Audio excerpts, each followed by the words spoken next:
Hi everyone, and welcome to Freestyle MasterClass. My name is Ray Underwood, and what I want to talk about today is the finer points of freestyle.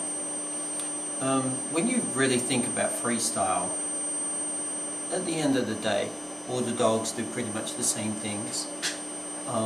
They're just a bunch of tricks, and our bodies can move and do a certain amount of things to that music, and we take all these things and we put it together and try to do something that represents the music we're working with. So what it's all going to come down to at the end of the day is what you do and how you do it. How you do it is going to give you your interpretation. So looking at the finer details of your moves with the dog, with yourself, and how you put that together and how that then fits with the music is going to be basically how things basically peak with freestyle. So it's really a good idea to look at it like that anyway. If you can look at this aspect of freestyle from the beginning, as you're training your dog, you can actually incorporate most of these things right from the beginning. It's not something you have to develop later. You can train polished routines from the beginning, okay? Because it's not necessarily, you don't need a real flashy move with a dog. You need good clean moves. That will enable you to really represent the music, get the timing right, things like that. So what I'm going to endeavor to do today is show you, say, 3 or 4 very simple movements that we're going to do with the dog. And what we're going to do is combine them and sort of think of the way, so I do when I'm putting choreography together, right from the beginning, and think about what we're going to do in relation to a piece of music, and try to put these 3 or 4 things together and sort of think of it as a polished routine right from the beginning. This will make the training very clear to the dog, what we have to do, what their job is in relation to us, and straight away the dog's going to get used to what the handler is going to do, what you're going to do. But you're going to look at it in fine detail right from the beginning and make some decisions on what we're going to do. So as we go through these moves, and I'm basically just going to, make this up in my head as I'm going, and we're going to talk about why we're making decisions with our hands and our feet and what we're going to do, and trying to put this thing together, okay? So I'm just going to get rid of this, and we're going to find a piece of music, listen to it, and then we're going to devise, say, 3 or 4 moves, okay? So I'll be back with you in 1 second. I'm back again. So I'll pick this piece of music. We're going to work with something that's slow, because it's a lot easier for me to demonstrate, and the point here is about not the routine itself that we're going to develop here. It's about working on details. Something you may have not looked at before in such detail. In other words, details are not, I'm going to do a weave and I'm going to put my arm up. That's not details. That's a very rough sketch. We're going to talk about details of what's exactly going to happen. Okay? So, let's pick these movements out. Or the dog tricks. The dog has to be capable, of course, before you decide on choreography, or the routine's going to be a long way off, and being able to hit these tricks, okay? So for instance, we'll start off with a weave from the left to the right, another weave from the right to the left, okay? Then we will do a spin with the dog, come back to heel position.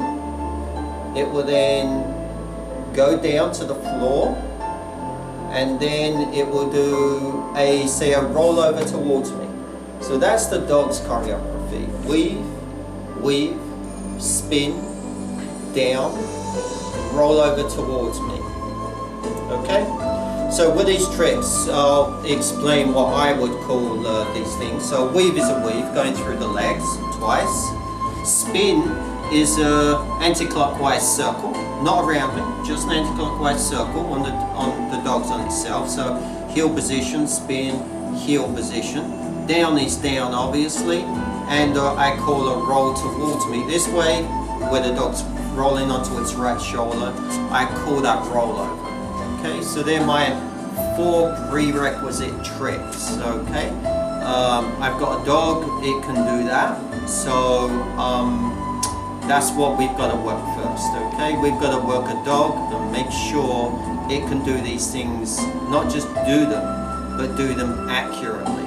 Okay, now what I require from my dogs is it's all about positioning and returning to positions to be able to go on to the next trick. So what I really want from my dog is to start in a good position on the left with attention. It needs to go through and finish at a good position on this right side, in other words a nice little position here, through again into a good position here, a spin, and require the dog to go back to a good position again, not just a spin and just wandering all over the place, then down, also into a heel position with full attention. Then the dog, as I step over, the dog's going to do a rollover again into a nice clean heel position, but the dog will be on the down. So what the thing here is about not teaching the dog tricks, but teaching the dog to constantly come back to the heel position, whether it be on the left or the right. So that's what I want to encourage on the dog and make the dog really quite excited about being able to do for me. Okay, so it's all about this stuff. So what I'm going to do right now is just work my dog up a little bit and just have a little bit of fun with them and refresh the dog on these particular positions to make sure that the dog's going to be ready to work with me on the next stage. So I'm going to leave you for a second. I'm going to get my dog Merlin out, and I'm going to work immediately on those things and try to get the dog to cue in on these moves for me. Okay, I'll be back in 1 second. Okay, here's my dog Merlin, and what I'm going to do is just, as I said, work with these moves. Okay, so I'm just going to sort of train a little bit and work with my dog the way I work with my dogs. Okay, so I'm going to use food as a motivator for this, and I'm really going to try and work on the positions more than I am anything else. Okay, so I'm just going to work my way with my dog. So okay, big fella. Oh yeah, I always work my dog's attitude up first. He's like, oh, kiss. Oh, he loves to kiss dad. Yeah, he does. Oh, he loves his dad. He does. Okay, ready? We're going to do some training. Okay, ready? Ready. Oh, yes. Oh, there he is. He's ready. Oh, yeah. All about pinning the dog on the leg. Ready. Come on in. Yes. Oh, yes. Ready. Oh, yeah. Ready. Okay. So, wheeze first. Ready, steady, and through. Right side. Yes. Through. Ready. Spin. Ready.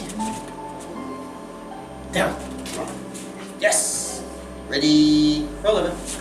Position. Oh, he's a guy. He's such a nice guy. Do you want to treat for that? Okay, good. So obviously the dog's okay with the 4 moves. It's all about keeping their attention, keeping the attitude up. That's first for me.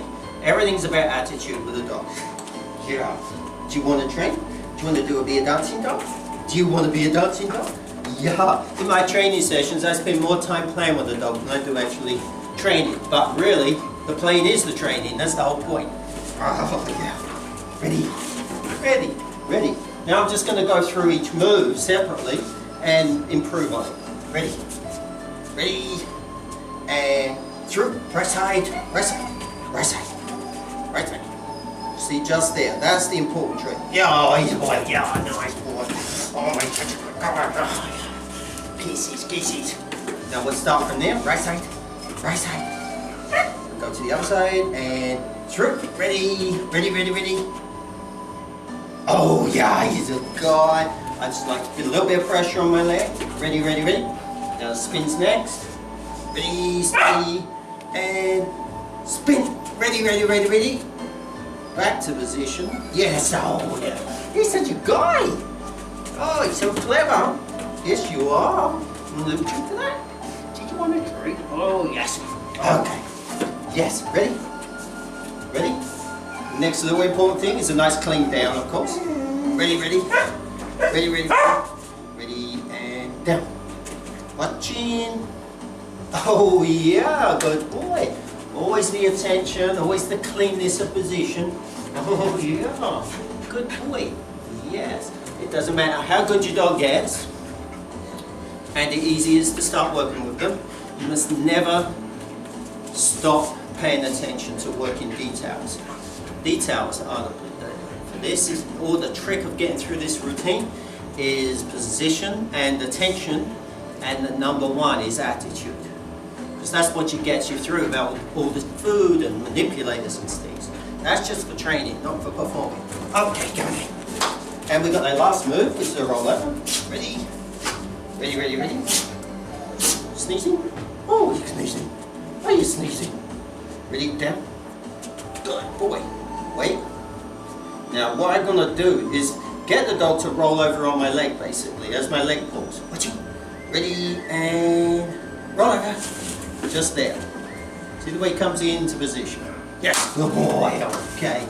Very nice. You're a clever boy. Did you want a treat for that? I can find a treat for you because you're a special boy. Because you're a special boy. Yeah. Yeah. Okay, I'm going to put Merlin away a little bit. Now we know we've got the roughing in for Merlin. Okay? And we've got to move on to the next stage. Okay. I'm back. Put Merlin away for a little rest. Now, first stage of the routine now is the roughing in of the dog. Obviously clean the dog. You've got a better well-trained dog you have, the easier it is to work on details. So can't emphasize enough. If you work on the small stuff, the big stuff will just be there for you. Okay. Now, next stage, what we have to look at is what we're going to do. Because all I did there was basically training through it, but that's not choreography. That's just the dog just doing some moves and me constantly guiding them through it. That's not freestyle. That's dog tricks. I don't want to do dog tricks. I want to do choreography, something that's meaningful, something that is going to mean something to someone who's watching me. Okay? So I have some music. It's pretty generic music. It doesn't have a story. Now when I train, I always, if I'm building some routine to music, I always try to have the music, if possible, playing, because this naturally alters my timing with things. I naturally train to the timing of the music. So the dog is already being prepared for the routine. So it's very helpful. It's also a mood thing, you know. Now when you be a little bit careful with slower music like this, is that you don't let your mood go down with that, because the dog doesn't understand that. The dog is going to lose its drive and things like that. So even though the music's very, you know, quite, I won't say sad or anything, but it's a little bit down. So if you notice, I still stay very up with my dog. Okay, so it's almost like when you're training and performing. Sometimes you can have two brains. One of them is, you know, the dog trainer part. The other part is the performer. So, because I can't be all manic when I'm going to perform this routine. Okay, so you've got to try and, you know, it's a skill, and you will learn that over time. You just have to want to and practice a little bit. So anyway, what we have so far is we've got the music. We've got a dog that knows the moves. It knows how, not only knows the moves, but it knows how to put them together. Always in my training, the trick of quickly just bringing the dog out, putting some clean choreography together, is the dog knowing how to join the moves. That's all about positions and attention and attitude. And I train this in my dogs from puppyhood. But they're all pretty much the same. They all work the same way. Those positions and attitude and attention is the cement that holds the routine together and allows you to perform, you know, without the food and things like this. With a, you know, it's almost, you start the routine with a dog full of energy, you finish the routine with a dog full of energy. Okay, it doesn't deplete as you go along. Okay, because that's the performance. You don't want it to. Anyway, what we're going to do now is go into the handler part. What are we going to do? Well, we're going to do things, we're not going to make this totally complicated, okay? We're going to do this as a nice, clean, not, I wouldn't say beginner, but you know, maybe the novice type, intermediate type routine, what I would call for the handler and the dog. They're not difficult moves that I just did. And we're not going to do terribly difficult handler work, but you can. The thing is, nice thing with freestyle is you can work yourself a lot harder than your dog, so you can almost jump ahead of the dog in skill level. You just have to learn, and that's easy enough. That's just really just learning. So we're going to use some basic technique. The first weave comes from the left to the right, so we're going to step forward. It's very classical type music, so we're going to use classic technique. We're just one foot in front of the other. You're trying to create body shape. We're not just wanting to go through. That's not it at all. That doesn't represent this music. Has nothing to do with this music. So if we did that, all we'd be doing is a through as a trick. But we're trying to do freestyle. Freestyle is not tricks to music. Freestyle is interpretation of your movement to the music. Okay. So what we're going to do here is use our technique. If you've been on the Masters of Freestyle site, you've probably seen some of the basic lessons on body posture and things like this. So you might have seen this before. If not, this will be new to you. Maybe give you a different aspect on things. So the foot I'm on is there. Slight angle on the foot to give me support. A little bit of a bent knee. A core posture here. These are all the basic things in dance. I can't explain everything in total detail what I'm doing because this video would last hours just doing these 3 moves. But that's why we created Masters of Freestyle, is to go back to those basic lessons. But anyway, in a basic form, foot on a slight angle to give me a good support, a core through here, and relaxed shoulders. And what we're going to do is use a basic arm technique. So as we put our foot forward to do the foot comes straight in front of this foot. We don't want a dog that goes through all that way, when we can have a dog that comes through this far. Okay? This also creates smooth movement from you. You will walk a straight line instead of walking around going through.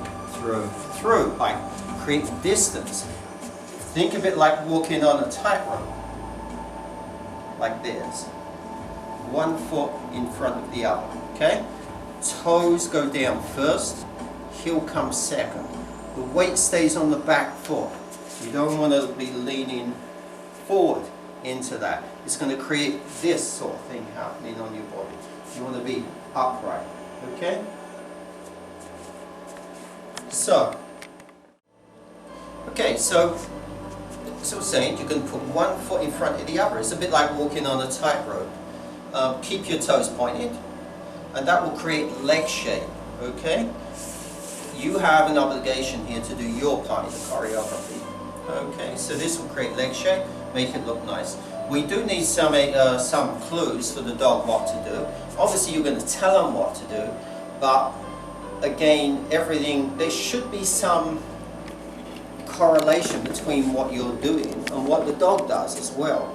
Otherwise, what's the point? You don't want to disguise everything. If you're dancing with a partner, a human partner for instance, you know, a lot of your movement is like a cause and effect. You do something, they do something, and that can be the same for the dog. The idea is not to always disguise it, although it shouldn't also look like luring, where the dog is just following your hands around, okay? But you can use your hands as a guide, and it has some sort of connection.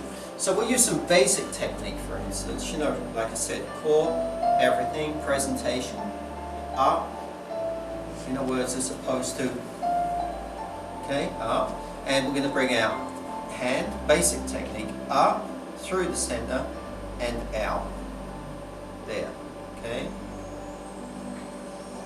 here, up, through, out. Now your arm, you want in a curve, here, not straight, it should be relaxed, and a slight curve, comes up, to a height that doesn't lift your shoulder, so not above shoulder height, comes out as it comes to the edge, the palm will turn towards the floor.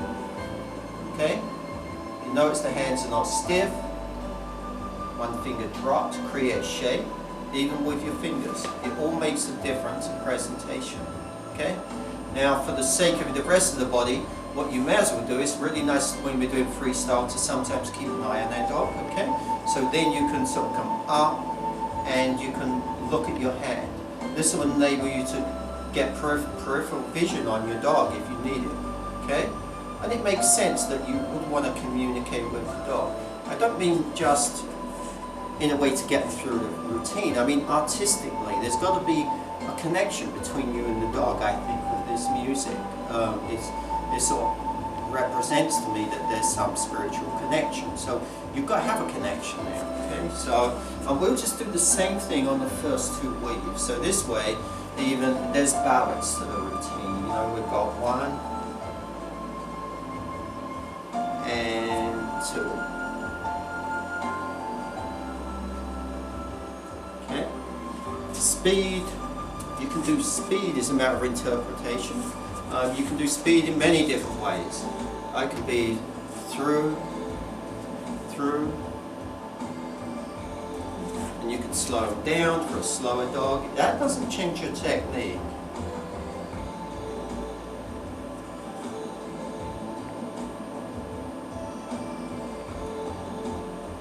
You can adjust that to the dog or adjust it to your liking. Okay, but we can figure that out a little bit later. Then, so if we did that, we've got that. Then we're going to need a spin. That's what we said. Through, what I call a spin, and clockwise circle on your left. And what we're going to do, instead of just letting the dog do that though, we're going to do it with the dog. Okay, because I'm going to keep standing still all the time. Okay, so as the dog spins, we're going to create a spin.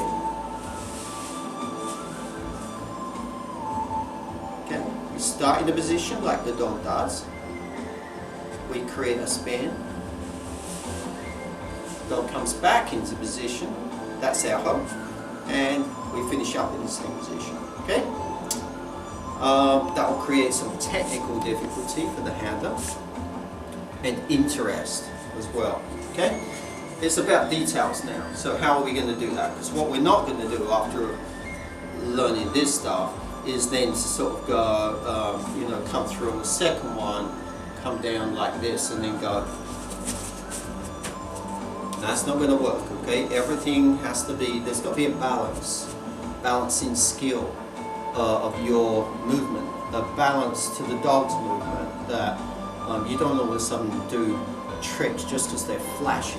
They've got to be in context to the choreography and the routine. Have some meaning to the routine, not just trying to show off.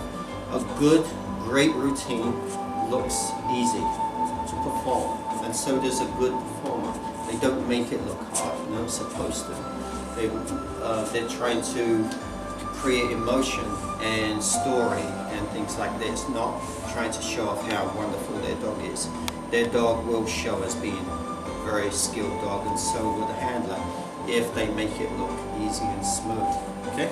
So how we're going to do this turn anyway is we ended up with the dog coming through on this side. The dog is now back in our left heel position. You're going to bring that right foot up. This is a great way to turn on the sticky floors that we have to go. You're going to bring that right foot across the front like this. Almost put your feet together. And all you do at that point is you equalize your weight on both feet and just turn on the balls of your feet. You can do it really slow. Like that. And then you just bring that back foot out and through. Okay? So, do it once more. So, we ended there. You just bring that foot forward and around here. Equalize the weight, sink into the knees, and just come around. And you can control that turn at any speed you want, and you'll be fine. Okay? So that's what we could do with our feet. No one really looks at your feet, it's just their way of moving. You just make them look elegant and long as much as possible, in a style like this, of course, not all styles. There's much to learn about dance, and it's just truly just a matter of learning. It's not hard. So what we're going to look at now is that, okay, the bit people see is after this is from here up, from your waist up. So the dog is also looking for cueing there. So the dog would have come through on a spin. So now we've done one arm and a second arm. We need to put variation in this routine. So if we haven't done much at the moment, the idea is to keep it interesting for people, and complexity, and you know, different layers of it. So let's say we've done one arm, we've done the other. How about we use two arms on this? So what we can do, we'll have our one arm, our second arm, okay? Then we're going to bring that foot across. Then we will bring both up. Okay? So this sort of motion. Okay? So this. Just a nice soft motion as we're going around. This will help the dog, because we are going, the arms are going around, so that will give the dog a clue that it's going to take this spin. Makes a nice visual body cue for the dog. Keeps that connection going. There's something about what I do, and then about what the dog does and how the dog reacts. But also, it doesn't become luring, it becomes a dance, basically, and a representation of the music. In other words, I'm not going to go like this. That's dog training in the ring. That's not a routine. Okay? So, but all these things can be done. If you say, yeah, but I need to do that, that's just a matter of training. You don't need to do that. You can train past being able to do that quite quickly. You just got to sort of know how to do that and be determined that you're going to do that with your dog. Okay. So now the technique of that, we've worked on the feet. That's going to come on. You're going to go on the balls of your feet and just turn. Now, while we're doing that, we're not going to try and turn and do the arm technique at first. It's just what we said. We're going to bring them up and drop them. Okay. So technique for that is softness. Okay.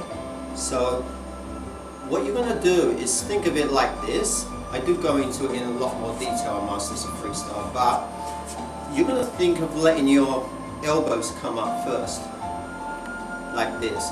When I say do that though, don't let the shoulders come up, just the elbows, so you get this sort of thing. It's very loose, like I'll stand there like this. Elbows first. So think from here, you're going to lift those elbows up. Then what you're going to do is you're going to drop those elbows down like that, and you're going to lift the wrists up and let it all come down. Okay? A lot of people think, you know, I can't dance and I can't do this, I can't do that. It's just all learned. That's all. You can do it. You just don't know how to do it. You know, is to do a motion like that is a skill. It's not something you're born with. Okay? You just need someone to explain to you. So that's what I'm trying to do here. Quickly, admittedly, but you can do it, okay? So it's elbows first. Get your hands to a height. No, it's not high. Don't stand there like this. Here, that feels comfortable. Then you're just going to let those elbows drop. You're going to let the shoulders rotate. Bring the wrists up and just let it fall to the floor. So position 1, position 2, position 3, position 4. Just keep going over those positions, and eventually you will get that. Okay, which looks a lot better than just going around. Okay, in other words, you know what you see a lot in freestyle is, you know, that version of that would be, you know, it's good if you're 3 years old. As an adult, it's not. Okay, you can do better. Okay, so I want you to do better. It's the whole point I'm doing this. I want freestyle to be better. For freestyle to be better, us freestylers have to be better. Okay, and everyone can be great. So it's up and down. Now all you got to do is add that to the motion itself. So okay, that I'm not saying it doesn't take practice. But also teaching a dog to hit position takes practice, teaching a dog to down takes practice, teaching them to initially go through takes practice. Everything takes practice. What you need to do is give equal, if not more, practice time to yourself. You deserve to look great out there with your dog. If you have a great dog already, you owe your dog to be better. Because it's not all up to them, it shouldn't be all up to them. And if you truly want to represent the music and things, the dog can't do all that. They need you to express emotion and things and physical movement, which then expresses emotion. You need to do your part in this whole thing. So this is about the details, okay? And feeling that movement, moving very smoothly, very slowly to the music when appropriate, okay? So we've got now, all we've done so far is worked on 2 weaves and a spin, okay? We're adding a fair bit of technique in there, and it's just a matter of practicing these things. So what we said we would do next is down, okay? The dog will lay down. What should we do? Okay, we're saying a dog is performing, could be under a little bit of pressure. We want to try and guarantee the moves as much as possible.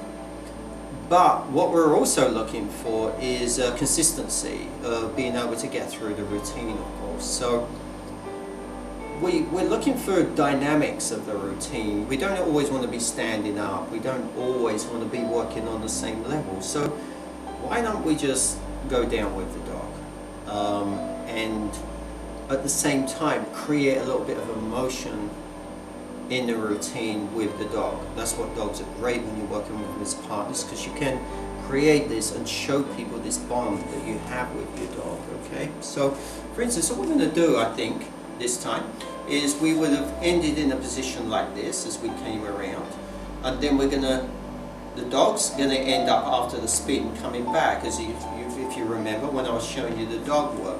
So, why don't we, for instance, bring this foot back behind us, and as we go down, we'll go with the dog, okay, and we'll come down, okay. Now when we come down, we'll give the dog a little pat, okay. Try to get the dog to keep looking up, maybe even put his chin on our leg if you could tell your dog to do that, or train the dog to do that. That would be a very nice detail to put into the routine to get them to do that. And the dog would be down, and there would be this very nice arm in the routine, okay? By going with the dog, there's this nice change of levels of the routine, and then we could communicate with the dog, and then we could, give a little stay command and stand back up again. Now, I know some people, everyone's different ages, different builds, different things like that. Maybe you say, I can't do that. Okay, you don't have to do that. You could do that. You could just say down, it's fine. Okay? So, but for our purposes, we're going to say we will do that. Okay? Remember, everything's adaptable. You don't have to do it. That's why it's freestyle. It's a great sport. We'll bring that foot behind. As we bring that foot behind, we won't just put it behind us, okay? Again, details. Nice core through the body. We finished here. We'll put this leg behind and create this line. Don't always want to be straight all the time. It looks very uninteresting. Things need to move and constantly in a flux and change all the time. That's what keeps people really, really interested, okay? They don't always know what's going on. That's not the point. You're there to entertain and interpret the music itself. So we'll bring it around. As you bring the foot around, keep the toe pointed. Okay? Just don't bring it around like any old how. There is no such thing as any old how. So as it comes around though, put it behind and create a line like this with the body. It's twisting. This enables you to see your dog, okay? And then it's just a matter of just coming down with the dog, down. And then maybe you can put your hand up here and attract the dog's attention towards your knee. Give the dog a little pat. Good. Do that for a second, and then it's just a matter of coming up again. Okay? Good. So what we've got so far is recap. 1, 2, 3,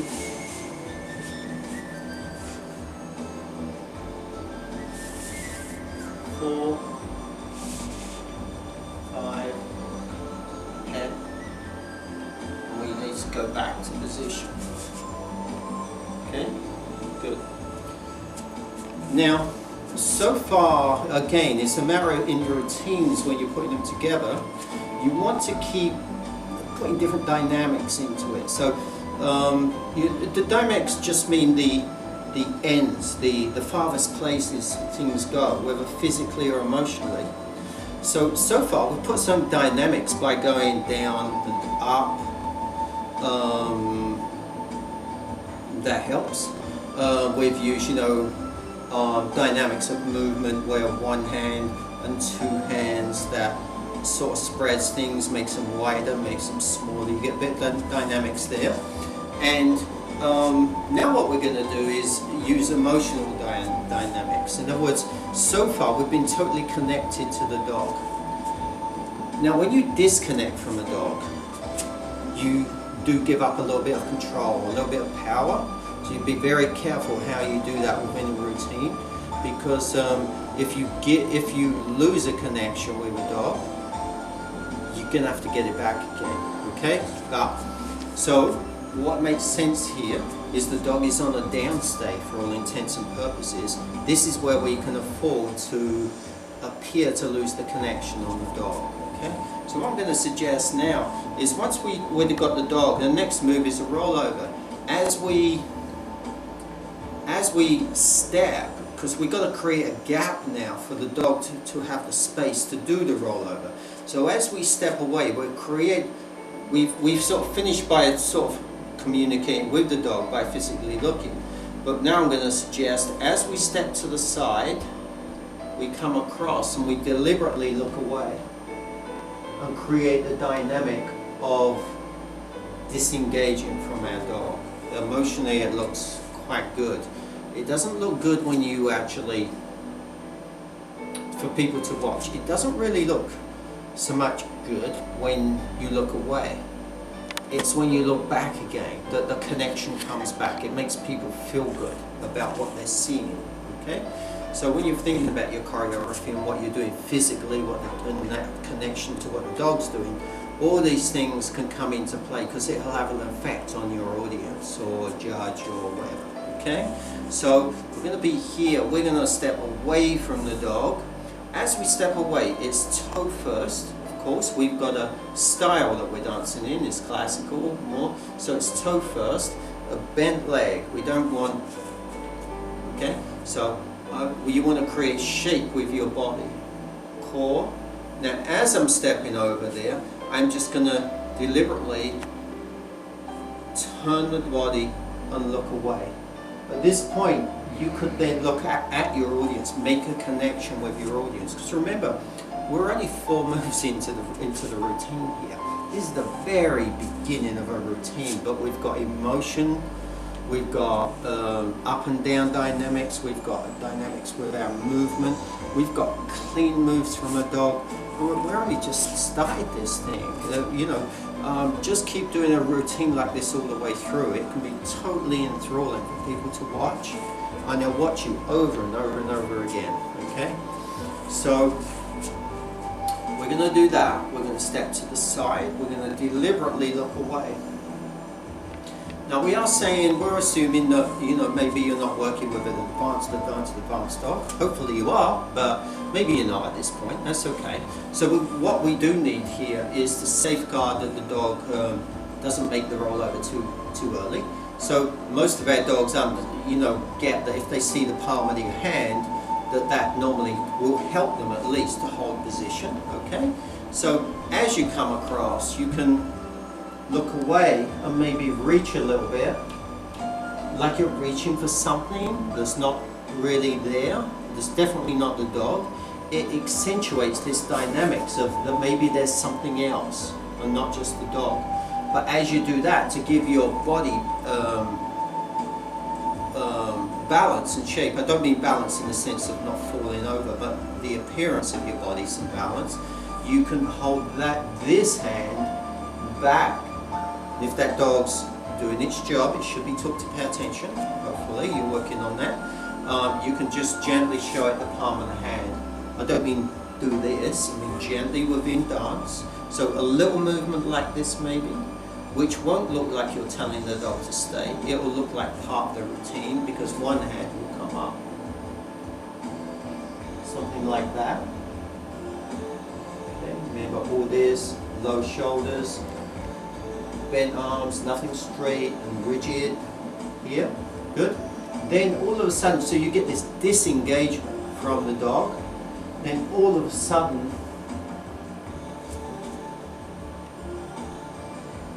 some speed.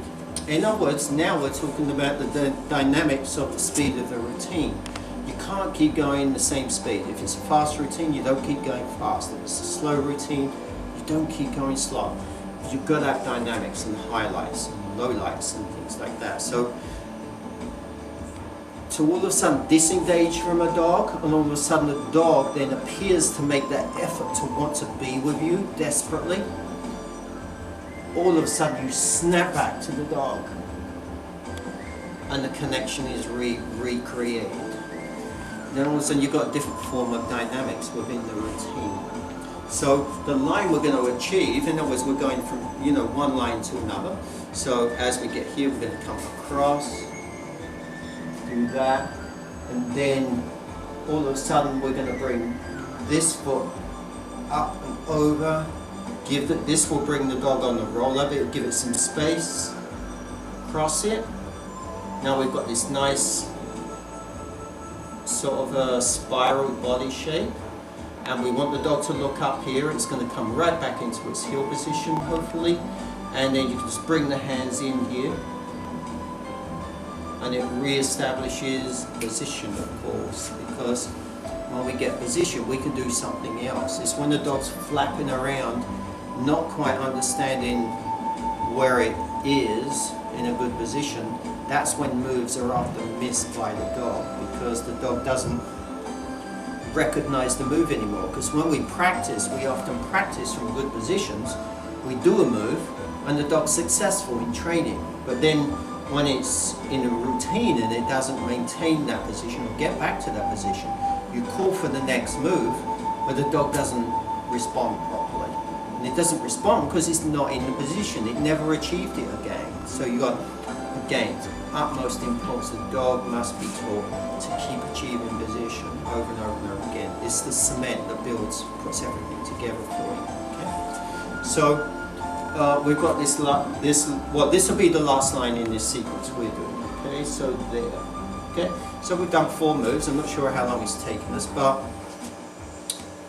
we're taking account of details. Okay, again, hitting this line, core, my feet turned at angles to give me perfect balance all the time. Arms are not straight, they're curved. I've got a core through my body here. Shoulders are relaxed. Head is up, so that I've got a neck and here. Now, so what we need to do is practice that. I really, and my students, I don't see the point, unless they can do the tricks and a small sequence properly, there's no real point in them practicing with the dog. It just makes the dogs uncomfortable. Okay, so you need to go through this thing over and over and over until you get it right. If you can't do it this yourself, you're not going to be able to do it with the dog. Okay, so to the best of your ability, practice these things separately, then join it. A bit like you do with a dog. You don't just get a series of movements and just put them together. Well, if you got, you know, a more advanced dog like mine, you can sort of do that a bit, but still, if I was getting that sequence ready for a routine, I would put a lot more work than that, because that wasn't, you know, quite frankly, from doing a routine point of view, that wasn't good enough. It needs to be tighter than that, but for these purposes it was okay. But you do need to practice, so go through, turn your music up, go through this thing and try to get it right. You know, so we know we're going to go weaves, 2 of them. Oh, fell over. So that's why we practice. Okay, we do it again. So.